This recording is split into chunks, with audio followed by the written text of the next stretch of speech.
ప్రపంచంలోనే అత్యంత ప్రసిద్ధమైన పుణ్యక్షేత్రాల్లో శబరిమలై ఒకటి.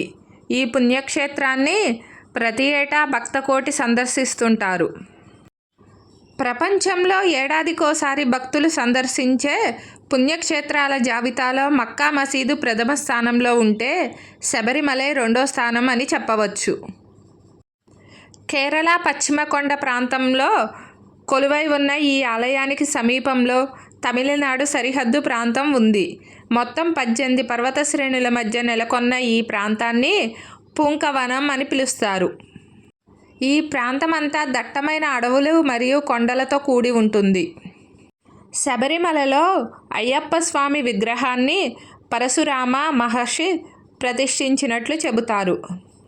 ఆ అయ్యప్ప స్వామికి సంబంధించిన ఓ కథ ప్రకారం అయ్యప్ప పరమశివుడు మరియు విష్ణుమూర్తుల కలయికతో, అంటే ఇక్కడ విష్ణుమూర్తి స్త్రీ అవతారం మోహినిగా ఉన్నప్పుడు పుట్టిన బిడ్డగా చెబుతారు. అందుకని అయ్యప్పను హరిహరిపుత్ర లేదా హరిహరన్ పుత్రన్ అని కూడా అంటారు.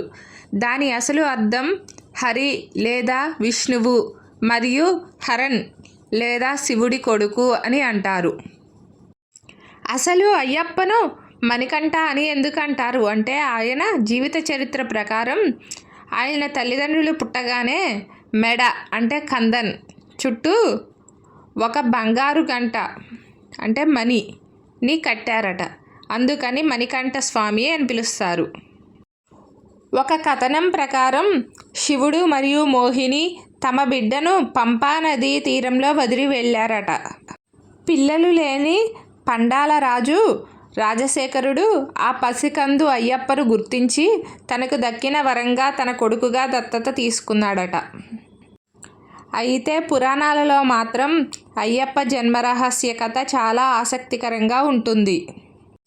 దుర్గా అమ్మవారు మహిషాసురుణ్ణి చంపేశాక అతని సోదరి మహిషి పగ తీర్చుకోవడానికి బయలుదేరుతుంది. అప్పుడు ఆమె విష్ణువు మరియు శివుడికి కలిపి పుట్టిన బిడ్డతోనే తను సంహరించబడుతుందని బ్రహ్మ నుంచి వరం పొందింది. మరో మాటల్లో చెప్పాలంటే ఆమెను ఎవరూ ఆపలేరు, నాశనం చేయలేరు. ప్రపంచాన్ని ఆమె నుంచి రక్షించడానికి విష్ణుమూర్తి మోహినిగా అవతారం ధరించి పరమశివుణ్ణి పెళ్ళాడాడు. వారి కలయికతో అయ్యప్ప స్వామి జన్మించాడు.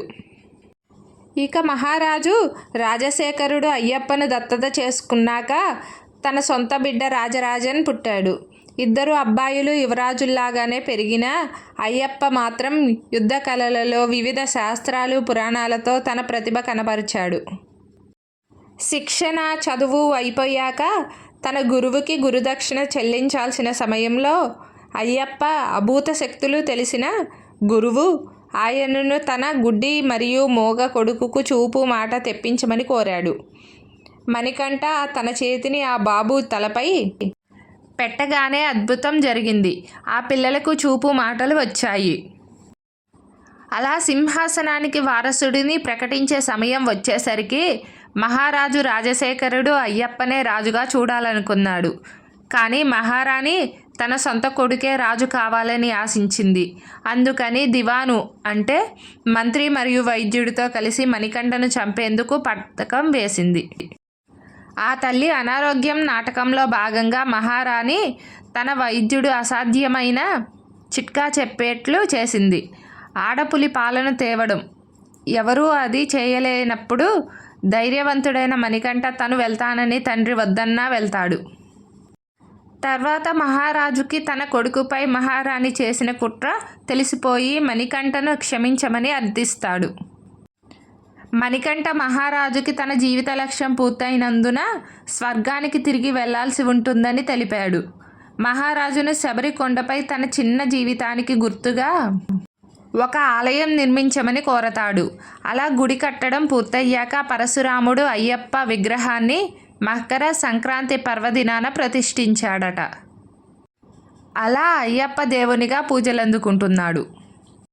అయ్యప్ప స్వామి తన భక్తులు అతనిని చేరుకోవడానికి, తన ఆశీర్వాదం పొందడానికి కఠినమైన మతాచారాలను పెట్టాడని నమ్ముతారు.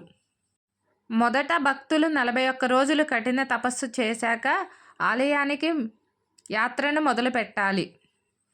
ఇదొక్కటే కాదు, శారీరక అవసరాలు, కుటుంబ బంధాలు అన్నీ వదిలేసి పూర్తిగా బ్రహ్మచారిలా జీవించాలి. పైగా భక్తులు మైళ్ళకు మైళ్ళు నడవాలి. పంపా నదిలో మునిగి స్నానం చేయాలి.